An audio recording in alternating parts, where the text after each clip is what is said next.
Kagaya po sa Tacloban, ito po bang CICL natin, meron din po ba siyang kasanayan or idea sa paghawak o paggamit ng barel? According to the father, wala. According to the father, wala. But we will investigate all shooting ranges kung nakikita yung bahay doon. Kasi maraming shooting range doon sa in the vicinity ng kung saan nangyari yun. So we are investigating kung meron silang sightings ng batang yan.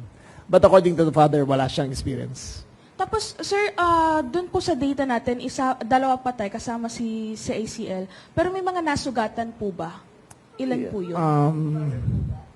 Injured, one female, 15-year-old, injured siya, sustained gunshot wound on her back. Under stable condition. One, Grace lang, yung Grace lang, ang parang napaso lang yung likod niya. Yung isa naman ay 16-year-old student, male, hinimatay nung nagkakaroon ng commotion.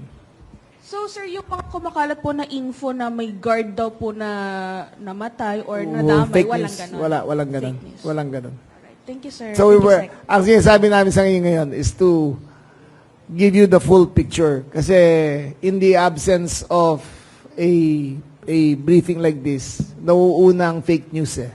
So just to make it clear, okay? Para klaruhin lang to. Ang tinamaan, dalawa ang namatay.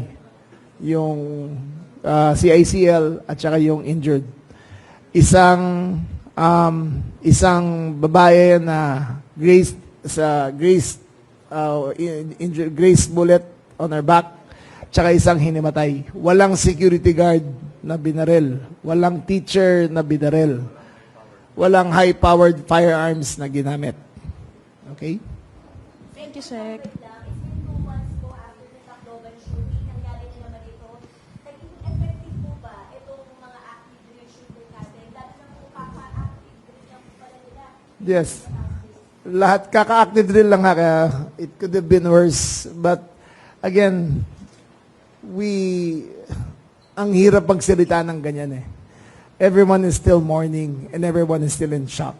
We are picking up the pieces of what happened. To ask us kung ano naging effect o hindi is unfair to us and unfair to the parents. Parents ng namatayan at parents ng pumatay. It is unfair to them to put them in that spotlight. So, wag natin puntahan yan.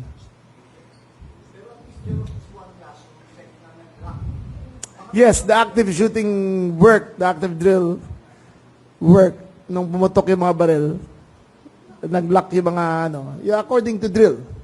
Andun yung mga police, nag-respond, pero nasa 4th floor. Before they could get to him, nagsarili na siya. So, yes, it's fair to say that everyone practiced protocols. It is fair to say that everyone who was there, yung dapat na doon, yung police na doon, security guards na doon. I just don't want to, I am filled with compassion to everyone, to the victims.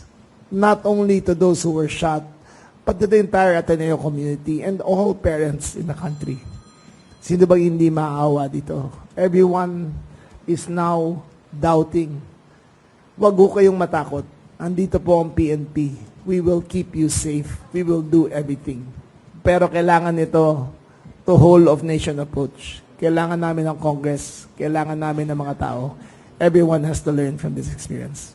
Kagaya po sa Tacloban, ito po bang CICL natin, meron din po ba siyang kasanayan or idea sa paghawak o paggamit ng barel? According to the father, wala. According to the father, wala. But we will investigate all shooting ranges kung nakikita yung bahay doon. Kasi maraming shooting range doon sa in the vicinity ng kung saan nangyari yun. So we are investigating kung meron silang sightings ng batang yan.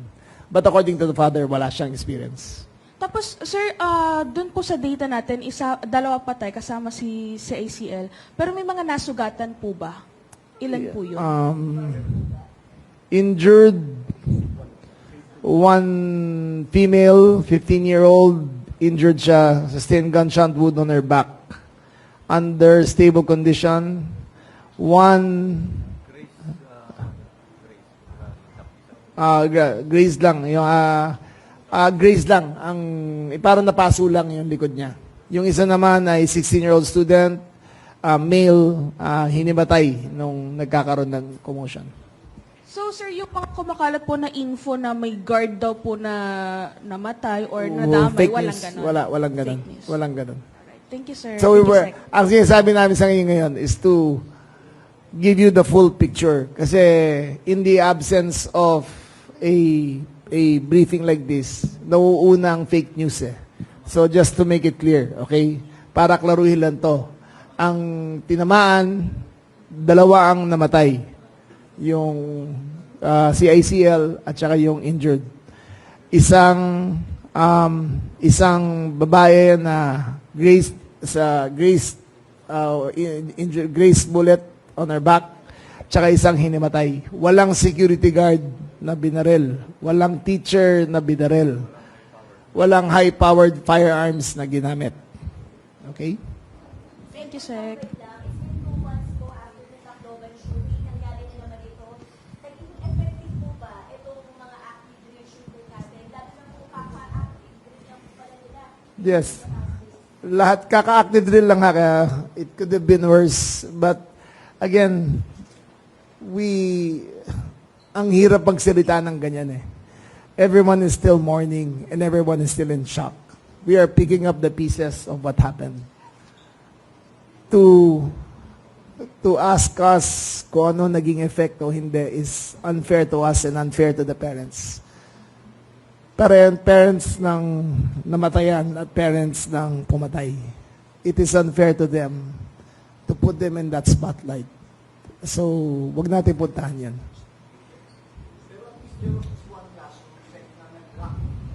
Yes, the active shooting work, the active drill work, nung pumutok yung mga baril, nag-lock yung mga according to drill. Andun yung mga police, nag-respond, pero nasa 4th floor. Before they could get to him, nagsarili na siya. So, yes, it's fair to say that everyone practiced protocols. It is fair to say that everyone who was there, yung dapat na doon, yung police na doon, security guards na doon. I just don't want to, I am filled with compassion to everyone, to the victims. Not only to those who were shot, but to the entire Ateneo community and all parents in the country. Sino bang hindi maawa dito? Everyone is now doubting. Wag ho kayong matakot. Andito po ang PNP. We will keep you safe. We will do everything.